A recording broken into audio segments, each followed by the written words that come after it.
سەحەر ئاری سڵاوتان لەبێت بەیانیتان باش بێت بەیانی بینەرانی ئازیزمان باش بێت بێگومان بە دروشمی باداهێنانەکان لە پێنا و جوانی و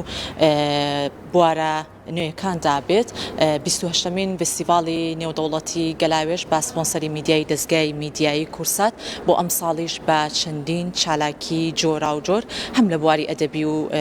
با بڵێن لە بواری ڕۆشنبیری و فەرهەنگ و کلتورە ڕۆڵێکی بەرچاوی گێڕاوە خۆشبەختانە بۆ ئەم ساڵ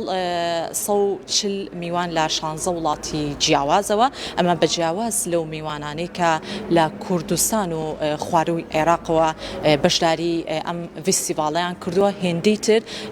بابەتی گرنگ و تاوتوی گرنگ لەگەڵ تەواوی ئەو نووسەر و ئەدیباناکەن کە ئەزمونێکی زۆر باشیان هەیە لە ساڵانی ڕابردوو لە هەمان کاتە ئەو نووسەرە گەنجانش کە ئێستا بە قەڵەمەکانیان خزمەتێکی زۆر دیار لە بواری شەعر و ئەدەب و بوارەکانی ڕۆشنبیریاکەن جا بە خۆشحاڵیەوە سێ میوانی ئەزیز لەم بەشەی بەرنامە لەگەڵمانایە یەکەم میوانم لەم بەشەی بەرنامە کاک جەلال بەرزنجی کابەڕێزیان شاعیر و نووسەرن و بۆ یەکەم جاریشە بەشداریان لە 28مین فستیڤاڵی نێودەوڵەتی گەلاوێژا کردووە بەڕێزیان خەڵاتی نێودەوڵەتی شعریان وەرگرتووە لە کەنەدا خۆیان قسە و باسی زیاتر لەسەر ئەزمموی شعرنووسینیان ئەکەن بە خۆشحاڵیەوە لەم بەشەی بەرنامە لەگەڵمانەیە مامۆستاگیان بفەرموویتە لای ئێمە سپاس بۆ ئامادەبوونت بەخێر بێت مامۆستاگیان زۆر سپاس هەربات سەرەتا دەستەکانە خۆش بێ زۆر سپاس هەربات سەرەتا لەوە دەست پێ بکەین بەڕێستان خەڵاتی نێودەوڵەتی شعرتان پێبەخشراوە لە کەنەدا ئەزمموی خۆتمان بۆ باسکەیت و تێڕوانینی ئێوەش چییە بۆ ئەوەی کە یەکەم جار بەشدارن لەم فستیڤاڵە نێودەوڵەتیە وەڵاوە پرسیارە ینی وەڵامەکەی دەبی گزار دوو درێژ بیت چکمە ئەو خەڵاتە بڵێن خەڵاتی کۆمەڵە شعرەکەم کە بە ئینگلیزی بڵاوم کردەوە هەوڵدانێکی تر بۆ گرتنی مەوداکان trying again to stop time ئەوە خەڵاتی بڵێن باشترین کۆمەڵە شعری لە ساڵی 2015 لە کەنەدا وەرگرت دوای ئەوە شەر بڕوانامەی دکتۆرای فەختیان لەسە و بڵێن کۆمەڵە شعری پێدام دوای خەڵاتی تکەیان کۆمەڵی خەڵاتی نێودەوڵەتی و بۆ پرفرۆشترین کتێبەوانە ئەوە بڵێن با لێرە لێیگەڕێن بڵێ ئەمەژێشی جوانت دایانی بەداخەوە ینی دەبی بڵێن بەداخەوە دوای 28 ساڵ ئەو مێرەجارە بەرداوام جاری یەکەمە بەشدار دەبم و خۆشحاڵم کە بەشدارم ئەو بڵێن دروشمی فستیڤاڵ ئێستا لێرە وەستاوم بەرامبەرم دیارە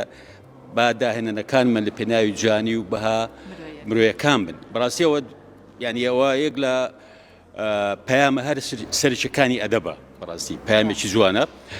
هیوادارم لە ڕێگای بڵێن کۆبوونەوەی نووسەرانی ژمارەیەکی زۆر لە نووسەرانی کورد نووسەرانی عەرەبی عێراقی وڵاتانی بڵێن دراوسێ دەوروبەر هەندێک نووسەرانی دەرەوە ئەوە دەرفەتێکی باشە بۆ دروستکردنی پردێکی ڕۆشنبیری کە پردێکی زۆر پتەوە باوەڕ پێکراوە بۆ دروستکردنی بڵێن پەیوەندی لە نێوان میلەتان بەتایبەتی بۆ میلەتێکی وەکو ئێمە ساڵەهای ساڵە بڵێن لەژێر کۆنتڕۆڵ و سانسۆر و ئەوانە بووینە ئەوە ینی بڵێن دەرفەتێکی زۆر باشە بۆی میوانەکان گویان لە دەقی کوردی بێ لە لێکۆڵێنەوەی کوردی بێ لە هەمان کات ئێمە گوێمان لە دەق و لێکۆڵینەوەی زمانانی تر و نووسەرانی بیانی بێ ئەو خۆی لە خۆیدا ئەو کۆبوونەوەیە شتێکی جوانە بەڕاستی لە دنیای ئەدەب و ڕۆشنبیری دەستان خۆش بێ مامۆستاگیان سپاس بۆ پەیامەکانت تەشریفت هێنا خۆشحاڵ بووین کە بەڕێستان بۆ یەکەم جار لەم فستیڤاڵە تایبەتە کە فستیڤاڵێکی نێودەوڵەتی و ساڵانە بە چەندین چالاکی بەشداری کردووە بفەرموو سپاس بۆ ئامادەبوون مامۆستاگیان بەخێر هاتی کاکدانە ئەسکەر کە بەڕێزیشیان شاعیرن و لامان کاتە لێپرسراوی یەکێتی نووسەران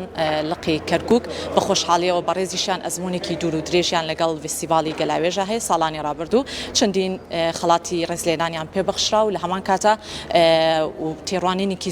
زۆر باش یاخود ئەزمموونێکی زۆر باش لە بواری شعر نووسینە ڕۆڵێکی باڵایان هەیە کاکداناگیان بەڕێزیشت بفەرمووی سلااو دەبێت بە خێراتی خۆشحاڵیم بۆ جارێکی تر لێدوان لە بەڕێز دووەرەگرم کاکدانا بەهار سەرەتا لەوە دەست پێ بکەم چالاکیەکانی ئەم ساڵ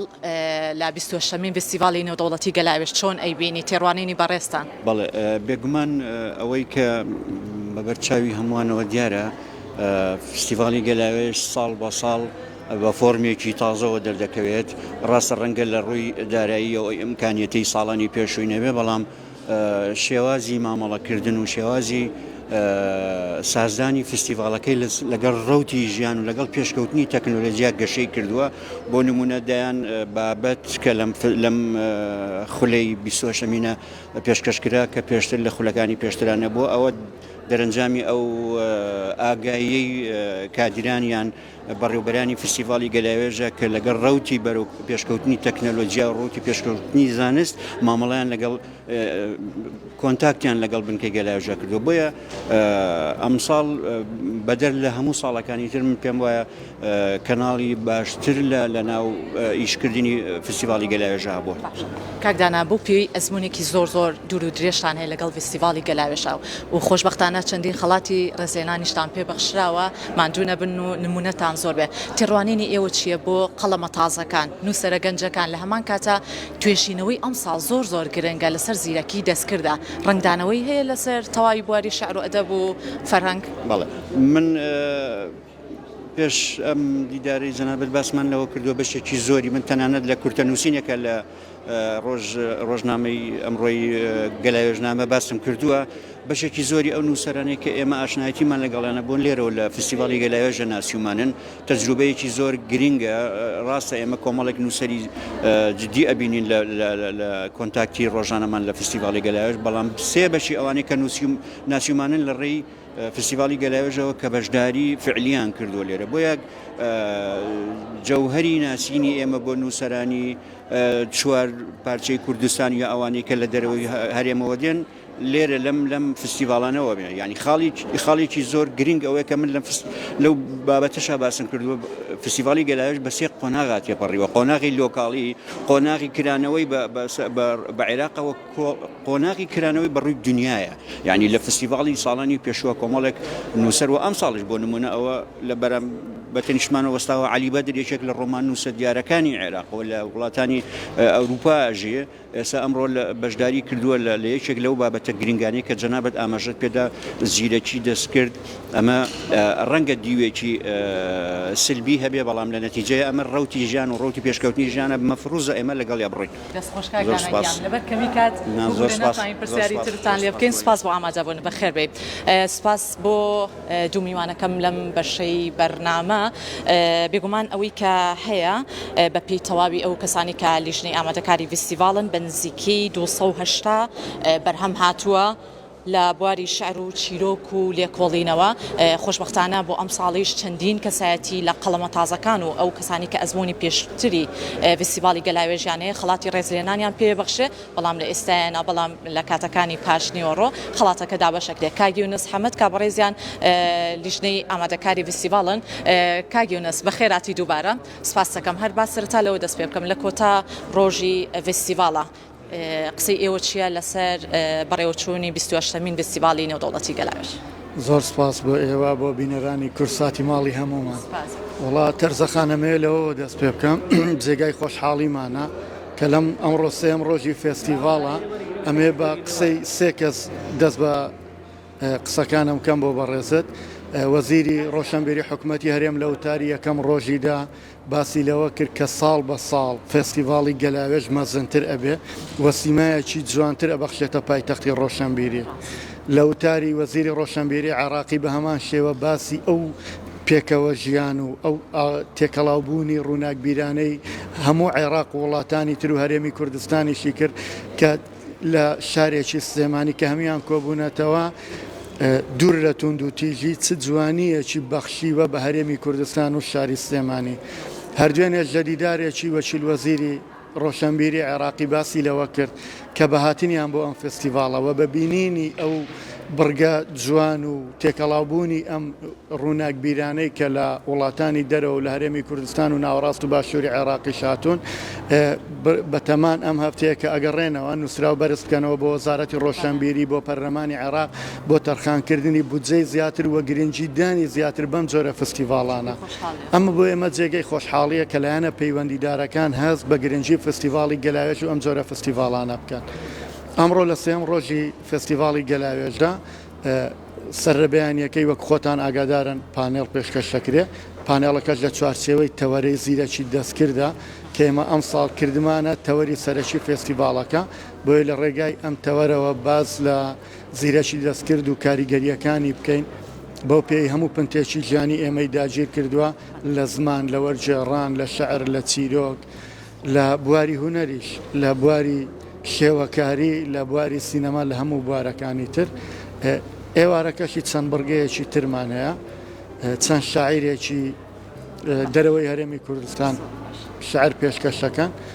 هەڵۆی کوڕی مامۆستا شێرکۆبێکەس چەند دەقێکی باوکی پێشکەشەکە لەبەرەوەی شێرکۆبێکەسی شاعری گەورە چەندین ساڵ ئامادەی هەبووە لە فستیڤاڵ بە شعرەکانی ناکرێ شاعیرێکی گەورەی وەکو شێرکۆبێکەس لەبیر بکرێ